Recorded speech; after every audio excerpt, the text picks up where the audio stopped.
On va droit au cœur d'un sujet qui semble simple, mais qui révèle beaucoup de choses sur nous, les êtres humains ici sur Terre. Sur quoi, sur quoi vraiment tu fais des efforts aujourd'hui? Pour être plus exact, combien d'efforts fais-tu chaque jour pour masquer ton syndrome de l'imposteur, c'est-à-dire ton manque de légitimité? Combien d'efforts fais-tu pour te taire, pour rentrer dans le moule, pour rentrer dans les cases? Telle est ma question, parce que moi, je le relationne au syndrome de l'imposteur parce que je veux me lancer en ligne et quand on a un avatar et qu'on veut que ça aille vite, il nous faut une cible bien précise. Mais dans le général, euh, c'est notre comportement ici. On veut du changement, on veut qu'il se passe quelque chose, mais il n'y a personne qui se met en route. On attend que ce soit l'autre qui le fasse, qu'on ait la preuve que ça fonctionne. D'autant plus que le syndrome de l'imposteur, lui, ne se voit pas dans l'absence d'effort. C'est-à-dire, il attend. Il attend, il se cache. Donc, dans une époque obsédée par la motivation et la discipline, on oublie l'essentiel. On oublie l'état de conscience depuis lequel ben, on fonctionne, on agit. Le syndrome de l'imposteur, eh bien, il te pousse à faire des efforts invisibles pour prouver ta légitimité, compenser cette voix intérieure qui murmure tu n'es pas assez, ce qui fait qu'il y a beaucoup de personnes qui vont en faire le double, en faire des caisses jusqu'à s'en rendre malade et tomber dans le burn-out. Encore un témoignage que j'ai eu cette semaine lors d'un partage. J'ai voulu ça, je l'ai eu, j'ai en eu encore plus et j'ai fini en burn-out. Donc, résultat, tu es en survie émotionnelle, mais tu ne t'expandes pas, tu ne te réalises pas ici dans cette incarnation. Donc, soyons lucides, sans effort. Il est vrai que l'humain ne survit pas. On a un besoin physique, on a des ressources limitées, on a des contraintes quotidiennes. Tous nous obligent à agir d'une certaine manière pour pouvoir combler tout cela. Mais la vraie question n'était-ce pas, est-ce que je fais ces efforts que je fais en fin de compte, à quoi ils servent? Où est-ce que je pose mon énergie? Y a-t-il un retour sur investissement pour moi? Est-ce que je le fais de manière intéressée, désintéressée? Et même quand c'est intéressé, qu'est-ce que j'attends derrière tout cela?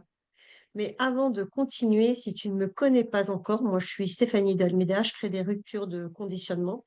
J'identifie les mécanismes inconscients du syndrome de l'imposteur qui t'enferment dans un mode survie. Je libère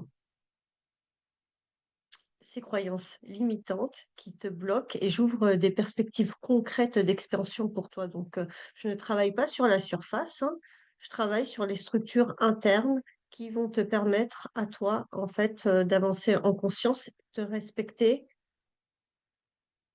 et bien plus que ça, t'aimer. Parce que l'amour est ce qui va nous sauver d'ici dans ce jeu dans lequel nous sommes. Donc, dans cette vie sur Terre, ben, nous sommes confrontés au syndrome de l'imposteur. Moi-même, je l'ai été. Je me suis posé la question brute, quelles sont vraiment mes ressources aujourd'hui, quoi, pour pouvoir sortir de là-dedans. Et c'est ce qui a fait tout mon parcours ici et pourquoi je suis là. Et toi qui me regardes en live ou en replay, est-ce que tu as eu déjà l'impression de courir après ta légitimité? Lève-moi, mets-moi une petite main, mets-moi un petit cœur, un like si tu as envie et partage-moi si toi aussi tu as l'impression de n'avoir été rien et de devoir te battre pour pouvoir arriver à certains postes, à faire certaines choses, à prendre ta place. Moi, j'ai passé 2 ans dans des temples à explorer la spiritualité, les religions, le New Age, des voies élevées, parfois déconnectées même du réel, hein, parce que ben, j'étais avec les lois de l'univers et c'est là où j'ai appris. J'ai appris que nous sommes des âmes ici pour transcender et transmuter, et que ce qui se passe n'est pas forcément la réalité et que nous avons la possibilité, eh bien, de changer les choses en conscience, en sachant que l'éveil ne remplace pas les ressources et que nous en aurons besoin pour évoluer. Donc, pour dépasser le syndrome de l'imposteur, tu as besoin de quoi? Tu as besoin de ressources internes. Quelles sont-elles? C'est de la clarté, de la sécurité intérieure, de la régulation émotionnelle pour arrêter de douter constamment de ta valeur. Ensuite, il va te falloir aussi des ressources externes qui sont l'argent, les relations et ce que j'appelle une structure, c'est pour agir sans craindre l'échec public. C'est là que la métacognition devient ton arme. Observer comment tu penses, pourquoi tu agis et où en fait ton énergie fuit dans des efforts inutiles, où tes actions en fin de compte ne sont pas utiles et sont même pas aidantes. Avec le syndrome de l'imposteur, ben, tu fais des tonnes d'efforts. Tu vas lutter contre toi-même. Je dois prouver que je mérite ma place, que je suis la meilleure. Il faut qu'ils me choisissent. Et à force, et aussi, en fin de compte, à te forcer pour compenser tous ces doutes. Parce que nerveusement, tu as la mâchoire qui va commencer à se contracter, le corps aussi. Tu vas être tel un mur de Chine infranchissable. Et surtout, il va se falloir survivre émotionnellement en attendant la validation de l'extérieur et que les autres te disent I love you. Je- Bien. Merci pour vos cœurs et vos partages. Donc, ce ne sont pas des efforts d'expansion. En fin de compte, tu es dans des efforts de survie. Et l'objectif profond reste le même, hein, exister, te sentir sécurisé, maintenir ta vie, mais sans clarté en fin de compte sur le syndrome. Tu fais beaucoup, tu t'épuises et tu avances. L'idée, c'est toujours d'aller dans la même destination, mais en ayant une autre posture et en le faisant avec une autre intention, d'autres pensées. Et c'est là que tout change. Parce que tu te connais et que tu sais où mettre des stops, où mettre l'énergie. Alors, comment se gère cette prise de conscience de la relation à soi, hein, tout simplement, hein. On parle peu aussi du lien invisible, de celui avec le pardon, qui permet de libérer en fin de compte les émotions piégées par le syndrome de l'imposteur.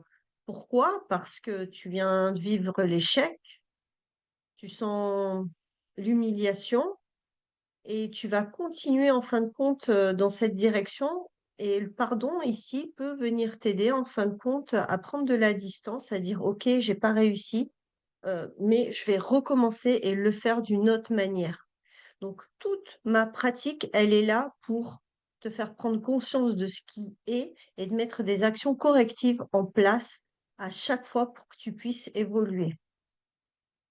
Si tu es là et que tu as envie de partager, qu'est-ce que tu pourrais me dire en ce moment sur tes pensées? Est-ce que tu es encore accroché à je suis nul, je ne vaux rien?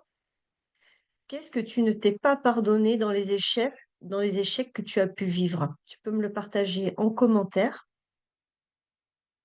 parce qu'on pense que le pardon, en fin de compte, est quelque chose de moral ou spirituel. En fait, c'est faux. Le pardon, en tout cas, c'est ma vérité, il passe par la compréhension et il est pour moi stratégique. Lorsque tu as compris, en fin de compte, où étaient tes failles, tes doutes et les ressources dont tu avais besoin pour pouvoir recommencer sans répéter la même situation, tu ne vas plus être dans de la rancœur, de la culpabilité, de la colère non dirigée vers toi.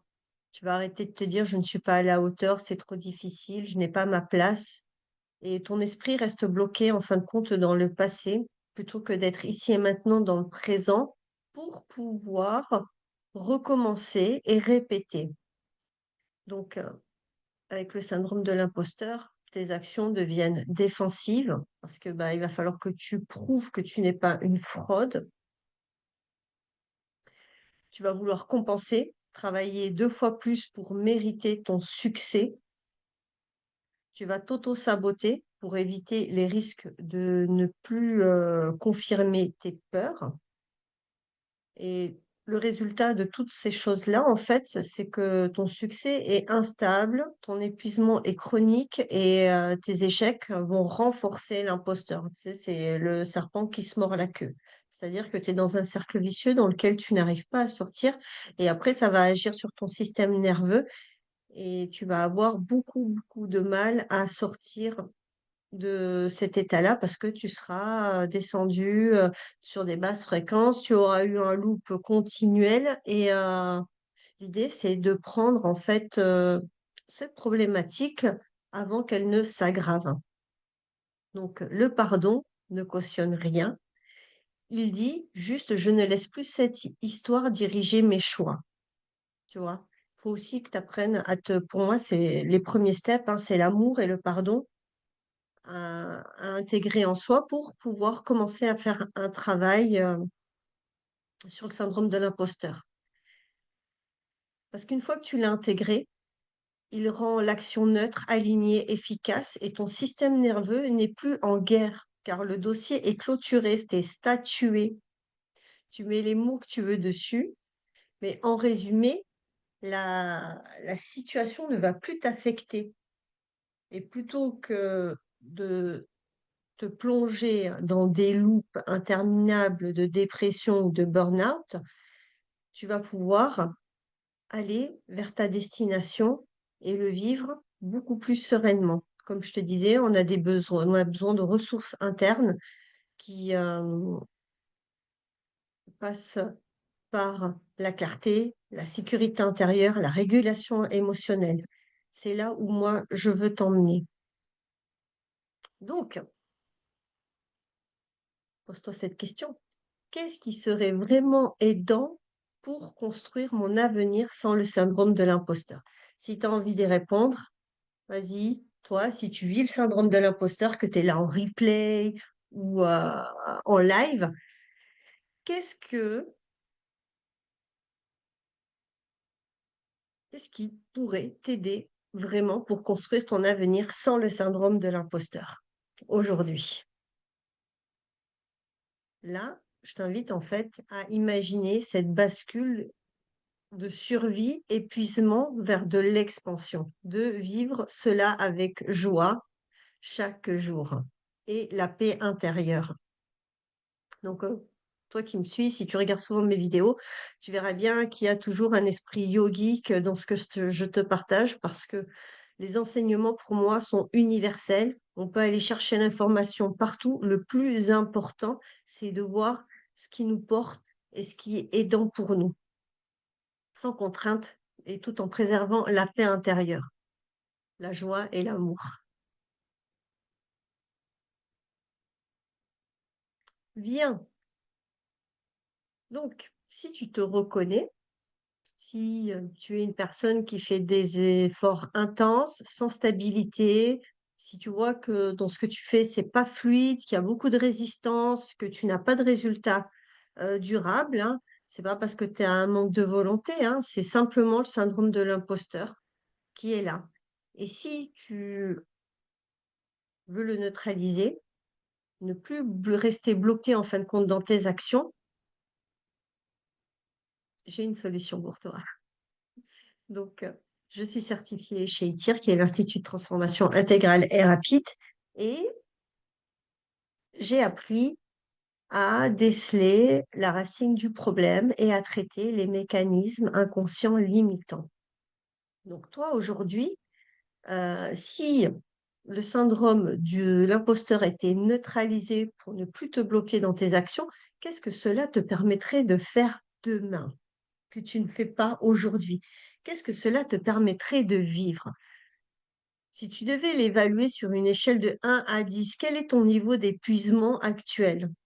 Hein? Est-ce que tu as déjà pensé? Est-ce que tu as déjà pris cet instant et regardé à quel point tu es épuisé à cause de ce qui te bloque? Tu peux l'évaluer de 1 à 10.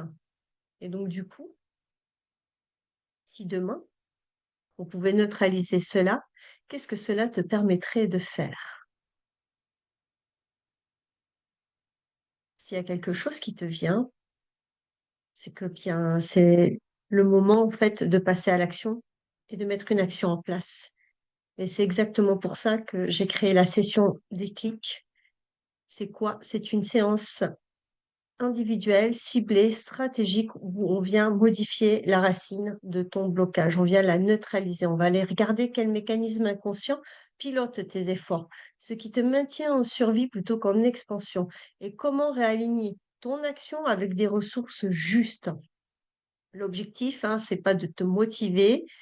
L'objectif est de créer, en fin de compte, une rupture nette dans le conditionnement dans lequel tu es, cette vérité que tu crois immuable. Si tu sens que c'est le moment pour toi, ou si tu connais quelqu'un qui est bloqué dans un cycle d'efforts épuisant, ben viens en MP, je te donnerai beaucoup plus d'infos sur cette session. Prends-le comme un acte de lucidité. Session déclic, c'est pour celles et ceux qui veulent arrêter de survivre et commencer à faire des efforts qui nourrissent réellement leur vie. Je te remercie pour ton écoute et ta présence. N'oublie pas de t'abonner, de mettre des likes, des hashtags, des commentaires. Ça fait fonctionner l'algorithme et je te remercie. Je te souhaite une douce soirée et à très vite.